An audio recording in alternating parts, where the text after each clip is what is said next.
Welcome to another vlog with मैरे की life. और कैसे हैं आप लोग?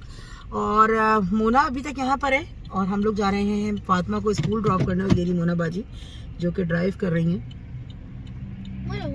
जी। तो फातिमा को हमने कर दिया है ड्रॉप, और ड्रॉप करने के बाद चूंकि वहाँ से प्लान नहीं बता सकते थे, तो मैं, गुल और मोना, मुझे जॉब पे जाना था लेकिन मोना साहिबा ने मुझे वापस उठा लिया जल्दी। और हम तीनों जा रहे हैं घूमने के लिए बर्लिंगटन। नाश्ता वाश्ता तो पता नहीं करेंगे नहीं करेंगे ये लोग, लेकिन घूमेंगे जरूर। और गुलबाजी हमारे साथ बान में पीछे बैठना बहुत मुश्किल है। जी हाँ, आप पीछे बैठ के, छोटी है ना सबसे इस वक्त, बहुत छोटा बनने का इनको शौक है। तो जनाब हम लोग बहुत वेली बहनें हैं और अल्हम्दुलिल्लाह ऐसा प्यार हर बहनों में हो। मुसलसल घूम रहे हैं 3-4 दिन से हम बाहर। और देखिए जी, मुझे एक जगह यहाँ पे स्टॉप बाय करना है, बता रही हूँ ना भाई जी। तो हमारा फर्स्ट स्टैंड ओनर, जहाँ से आधी ख़ानदान ने कॉफ़ी लेनी है और आधा ख़ानदान लेगा स्टारबक्स। ये देखिए कोलाराडो फैमिली, नहीं कोलाराडो नहीं, बोल्डर वाले। बड़ी ठंडी हवा चल रही है और हम आ गए अंदर डंकिन डोनट। मुझे कुछ नहीं, और मैंने लिया है वनीला शेक क्योंकि मैं कॉफ़ी नहीं पीती। और ये लोग कॉफ़ियों की, और ख़ुद क्या पियोगी तुम तो यहाँ से कुछ नहीं पीती, स्टारबक्स। और ये देखिए कितनी अच्छी अच्छी बोतलें हैं, ये तो बड़ा अच्छा लग रहा है। हाँ हाँ, और ये देखें कप अभी लेने के लिए रेडी हो रहे हैं ये लोग। ये भी अच्छा लग रहा है लेकिन ये वो नहीं है, पर वो बड़ा है, ये भी तो ले रही हो तुम। बट थर्मोस अच्छा है ये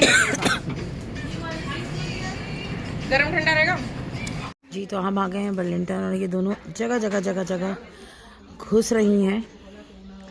और मोना साहिबा ने ठंड में बहुत कोसों मील दूर गाड़ी लगाई है, उनको बिल्कुल भी ख्याल नहीं आ रहा है कि ठंड में मर जाएंगे। और देखिए बैग्स की तरफ चलते हैं। बहनों को जो लो चाहती है लो। ये बात रिकॉर्ड ही नहीं हुई, बहुत अल्हम्दुलिल्लाह जो गुल ने पहले बोली। और बैग, हाँ जो लेना है लो और अपनी जेबों से पैसे निकाल के लो ये अच्छा लग रहा है।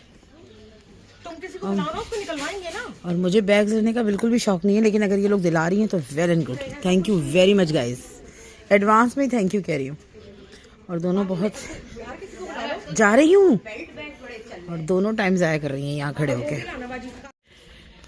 एक्चुअली निकलना कहीं नहीं होता। बहन आई है तो हम लोग थोड़ा सा, बस यही हमारा फ़न है क्योंकि कहीं आना जाना तो है नहीं। नॉर्थ में इधर से सर जाओ तो फ्लोरल पार्क हमारी लिमिट है, दूसरी तरफ देखो तो Levittown, then garden city, set right पे देखो तो जी मैरिक। इससे ज़्यादा आना जाना कहीं नहीं होता। तो बस यही छोटे मोटे फ़न है। जॉब से इन्होंने मुझे पिकअप किया है जल्दी और हम लोग निकले हैं। और अब बाबा होंगे, वो सोच रहे होंगे कि मैं कहाँ चली गई हूँ, तो बाबा का फ़ोन पिक करते हैं। हेलो, कहीं नहीं फिर रही हूँ मैं, वो बर्लिंगटन आई हूँ। हाँ पहुँच गई। हाँ ठीक है, साइज़ बता दो। और ये हम दोबारा से, ओके ठीक है, दूसरा देखती हूँ। गुल को अंदर की तरफ बुलाते। और फातिमा के लिए हमने बैग देखा है 49 का, बहुत अच्छा लग रहा है ये, उसको चाहिए भी था। और एक ये वॉलेट लिया है, मुझे वॉलेट अच्छा लगा ये 9 वेस्ट, लेकिन इसको मैं नहीं ले सकती, मुझे टीचर के लिए कुछ देखना है। टीचर नहीं, टीचर्स के लिए हॉलीडे पे। तो हम आगे चलते हैं। और हमने यहाँ से वाकई में कुछ नहीं लेना, सिर्फ चक्कर लगाना है, लेकिन चलें फिर भी चक्कर भी लगाते हैं। नहीं अभी लेंगे ना। क्या, कहाँ चलें, किस सेक्शन में चलें लेने के लिए? हाँ चलें, हम जैकेट्स की तरफ चलते हैं और ट्राउजर्स की तरफ चलते हैं। और जी जनाब हमारी कार्ड भर के जा रही है। और ये देखें गुल, मोना बस्ते लटका के जा रही हैं ये लोग। और बाहर निकल के थैंक यू सो मच बाजी फॉर हॉलीडे गिफ्ट। और मैंने इन दोनों को बैग दिलाया है जिसमें ये खुश होके जा रही हैं। और जिनको नहीं दिलाया है बहन को, उनके लिए उनका गिफ्ट वहीं पर है जहाँ वो हैं। वो जिनके साथ है वही गिफ्ट इनफ है उनके। क्या चीज़? वो जिनके साथ है वही गिफ्ट इनफ है। हाँ, वो इनके लिए इनफ गिफ्ट है इंशाल्लाह। और फातिमा साहिबा की शॉपिंग हमने की अच्छी खासी, इस बुनियाद पर कि हमने उसको रखना है नहीं रखना। और जो हर दफ़ा की प्रॉब्लम्स होती हैं फातिमा की जैकेट्स की, वो प्रॉब्लम हमने सॉल्व किया, क्योंकि यहाँ मेरे बच्चों को पता नहीं एक प्रॉब्लम है, लोग एक एक जैकेट ख़रीदते हैं, थैंक यू, एक एक जैकेट ख़रीदते हैं। हमारे बच्चे यूनिफॉर्म की तरह जैकेट ख़रीदते हैं और डेली बेसिस पे नई नई जैकेट्स पहन के जाते हैं। लोग हुडीज़ बदलते हैं, हमारे बच्चे जैकेट्स भी बदलते हैं। तो ये मुझे पिंक बहुत अच्छी लगी, इन लोगों को भी बहुत पसंद आई। तो हम गाड़ी की तरफ चलते हैं और अगर कुछ खा सकते हैं तो खाते हैं। और वहाँ से निकलने के बाद बहुत थके हुए थे, भूखे हो रहे थे, क्योंकि मैं काम करती हूँ और बाकी कोई काम नहीं करता। तो टैंग्स हलाल जो है वो 4 बजे खुलता है, विच इज़ हमारा बहुत फेवरेट है। हमारी मोना को बहुत अच्छा तो लगा लास्ट टाइम, तो वो बंद है। तो अब यहाँ आए हैं हम। वो बराबर वाला गाड़ी निकालेगा कैसे? चाइनीज किचन चिंग चोंग हलाल। फिर तुम लोग के मसले होते हैं ना, कितनी दूर लगा दी। हाँ, अरे अल्लाह, आप ये देखिए कि ये हम लोग ऐसे लड़ते हैं हम लोग आपस में। मोना या तो 200 किलोमीटर दूर लगाती है या फिर गाड़ियों में घुस के लगाती है कि दरवाजे भी ना खुले। ये इसकी बेचारी की सबसे बड़ी प्रॉब्लम है। और देखें अंदर जाके मेन्यू चेक करते हैं कि क्या मेन्यू है। एक्चुअली हलाल चाइनीज़ की बड़ी कम चॉइस होती है। फ्लोरल पार्क में सागर चाइनीज़ है जो भी हमारा फेवरेट है, लेकिन अब उसकी चॉइसेस कम है। तो चलें यहाँ चलते हैं और देखते हैं जी। तो हमारा सारा काम ऑलमोस्ट हो गया है और हम लोग वेट अ मिनट। और मोना साहिबा को कोलोराडो में जो है वो कोई चीज़ नहीं मिलती है, मतलब देसी टेक्सटाइल की, और उसे बहुत शौक है स्टिचिंग करने का। तो यहाँ एक बड़ी अच्छी ईस्ट मेडो में नहीं, लेविट टाउन में एक दुकान खुली है कपड़ों की। तो हम लोग वहाँ पर आए हैं, मैं बाहर निकल गई थी। ये देखिए, तो अगर किसी को अनस्टिच कपड़े लेने हो तो वो यहाँ पर आराम से आ सकते हैं आप और ले सकते हैं। बहुत अच्छे प्राइसेस हैं। देसी अंकल हैं, तो बहुत अच्छे तरीके से हमको उन्होंने चीज़ें दिखाई। और बहन ने कपड़े लिए हैं यहाँ से ताकि वो खुद से सी सके। मोना खुद ही सिलाई करती है तो आराम से सी सकती है चीज़ों को। ये देखिए देखिए, इनके पास सारी चीज़ें रखी हुई हैं और ये दोनों खड़ी हुई ऐसे कपड़ा खरीद रही है जैसे मास्टर और गुल मास्टर भी कपड़ा खरीद रही है। गुल मास्टर कम हियर। हाँ, ये अलग मैटर है, लेकिन देखेगी हर चीज़ ये। और बड़े अच्छे यहाँ पे ये वुलन के स्वेटर्स वगैरह भी इन्होंने लगाए हैं। ये तो बड़ा प्यारा लग रहा है स्वेटर मोना। और नीचे भी देखिए भरा पड़ा है कपड़ा। क्यूट। ये किस कदर प्यारा है। नहीं भाई, मैं नहीं कहती। तुम तो पहनती हो, पहन लो। नहीं, मैं ये नहीं पहनती। हाँ। तुम लोगों को छोड़ लेना, नहीं तो मैं पे करूं। और भाई मॉम कॉल कर रही है। हाँ, मैं करती हूँ मम्मी को बात अभी। और ये देखिए सारा कुछ रेडी है और हम यहाँ से निकलते। तुम्हारा हो गया? नहीं भाई, थैंक यू। ये साड़ी क्यों नहीं बना लेती? कौन सी साड़ी? ये पर्पल की। कहाँ पहन के जाऊंगी, किसकी बारात में पहन के जाऊंगी? हाँ, और मेरे लिए कपड़े निकाल के रहना। और ये कपड़ा मुझे बहुत अच्छा लगा है, सीक्वेंस बहुत चल रहा है। ये देखो, ये अभी कोई सीलने वाला मुझे मिल जाए तो मैं बनाऊँ कुछ कपड़े।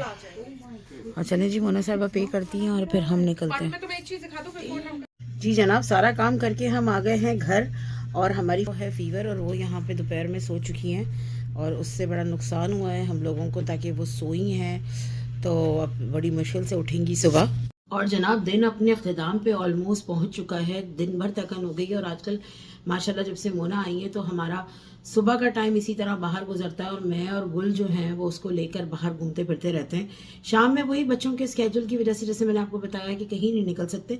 एक छोटी सी बात मैं आपको कोई कहूँगी कि फैमिली सपोर्ट एक बहुत बड़ी पावर होती है और उस सपोर्ट का ना होना आपके लिए नुकसानदेह भी है। अपने आप को इतना अच्छा बनाइए, अपने अल्फाजों को इतना अच्छा बनाइए कि दूसरों को आपके अल्फाजों से तकलीफ ना हो, क्योंकि आप तो बोल के निकल जाते हो लेकिन उसके पीछे उन चीज़ों की यादें, उन चीज़ों की बातें इंसान को जो है ना वो कुछ ख़त्म सी कर देती हैं। मुझे अल्हम्दुलिल्लाह अपनी फैमिली की तरफ से, मेरी बहनों की तरफ से बहुत अच्छी सपोर्ट हासिल है। हम बहुत अच्छे दोस्त हैं। एटलीस्ट हम डिस्कस करते हैं चीज़ों को। अपने प्यारों से अपनी चीज़ों को डिस्कस कीजिए। अपने बच्चों के, अपने बहन भाइयों के, अपने दोस्तों के करीब जाइए। क्या पता आपके कुछ बोले हुए अल्फाज उनको तसल्ली, ढारस दे सकें। देखिए, परेशानियाँ तो हर एक घर में होती हैं, हर एक को होती हैं, प्रॉब्लम्स हर एक को होती हैं। शायद आपके कहने से उनकी, आपकी मोहब्बत से उनकी परेशानियों में कमी नहीं आएगी, लेकिन चले समझौता तो हो ही जाएगा ना एटलीस्ट। तो बस एक छोटा सा मैसेज था कि जैसे हम बहनें अल्हम्दुलिल्लाह खुश हैं, घूमते फिरते, घूमना फिरना ही असल लाइफ नहीं है। फैमिली सपोर्ट, बस फैमिली सपोर्ट एक दूसरे को दीजिए, अच्छी बात कहिए, क्या पता कोई आपका मुंतजर हो, कोई आपकी बात सुनना चाहता हो। कभी कभी मैं अपना पर्सनल एक्सपीरियंस आपको बताऊं कि बहुत चीज़ें ऐसी होती हैं कि बहुत परेशानी का वक्त होता है, लेकिन कोई एक ऐसी सपोर्ट, एक ऐसी बैक होती है जिसके पीछे आप सर रख के रो सकते हैं, आप कह सकते हैं। जब मेरे वालिद का इंतकाल हुआ ना, तो उस वक्त एक बड़ी एक अहम बात जो हुई, जो मुझे समझ आई, मैं अब उस चीज़ को सोचती हूँ तो बड़े अजीब सा एक सिचुएशन थी कि जब अम्मी ने मुझे कहा कि अब्बू की तबीयत ख़राब है और तुम घर आ जाओ, और मैं अंदर गई और डॉक्टर जो इमरजेंसी केयर्स थे उन्होंने मुझे बाहर निकाल दिया कमरे से। तो मैं जब आके बैठी तो मुझे ऐसा लगा जैसे मेरी ज़िंदगी का काम ख़त्म हो गया। मुझे बिल्कुल सन्नाटा मेरी लाइफ में महसूस हुआ। मुझे ऐसा लगा कि जैसे अब मुझे ना किसी को डॉक्टर के लेके जाना, मेरे पास काम नहीं है, बस जॉब ही जॉब है। और एक लम्हा मुझे ऐसा लगा जैसे मेरी ज़िंदगी ठहर सी गई है। मैंने अपने बहन भाइयों को भी, बहनों को कहा कि तुम लोगों ने तो शायद अपने अब्बू को खोया है, मैंने अपने दोस्त को खोया है। और इस चीज़ का एहसास मुझे बड़ा टाइम तक होता रहा और अभी भी है। आप बिलीव करेंगे कि सम टाइम मैं कभी कभी रात को लेट के रोऊं और सोते में पुकारती हूँ कि अब्बू मुझे ये तकलीफ है, अब्बू मुझे ये प्रॉब्लम है। कुछ दिन तो ऐसा रहा कि मेरे सर में दर्द हुआ करता था, तो मेरे अब्बू की इतनी मोहब्बत थी कि वो मुझे सर पे पड़ के फूका करते थे। कभी दांत में दर्द होता था और होता ही होता था, तो अब्बू मुझे फूका करते थे। मुझे पता था कि वो क्या पढ़ रहे हैं और पता नहीं कुछ पढ़ भी रहे हैं या नहीं पढ़ रहे हैं, लेकिन उनकी वो फूंक मेरी जिंदगी में बड़ी अहम किरदार अदा करती थी और मुझे दर्द बंद हो जाया करता था। जब अब्बू के इंतकाल के बाद फर्स्ट टाइम मेरे सर में दर्द हुआ, तो मुझे शायद दर्द से ज़्यादा इस बात का दर्द ज़्यादा था कि अब तो मेरे लिए फूकने वाला कोई नहीं रहा, अब तो मेरे लिए हाथ उठा के दुआ करने वाला कोई नहीं रहा।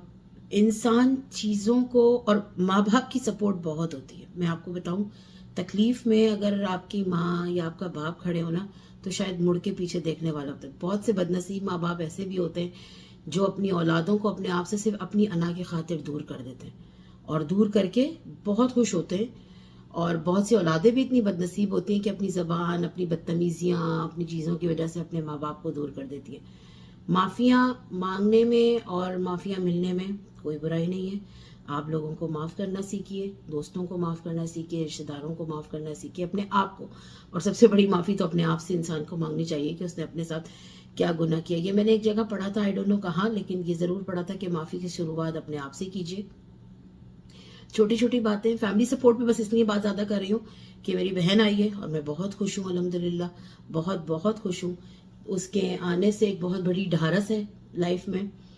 प्रॉब्लम्स तो सॉल्व हो ही जाती हैं और होती नहीं होती हैं। बाल देखें कैसे हो रहे हैं। और मैंने कराई थी जब हाईलाइट, तो यहाँ से हो रही थी, और अब माशाल्लाह 6 महीने में बाल इतने बढ़ गए कि हाईलाइट्स यहाँ चली गई। तो जो सपोर्ट है अल्हम्दुलिल्लाह वो जरूर साथ रहती है। और इसी के साथ हम अपना ये व्लॉग ख़त्म करते हैं। अगर आपको हमारा घूमना फिरना और हमारा व्लॉग अच्छा लगा हो तो प्लीज़ लाइक कीजिएगा, शेयर कीजिएगा, सब्सक्राइब कीजिएगा मेरे चैनल को। अल्लाह हाफिज़।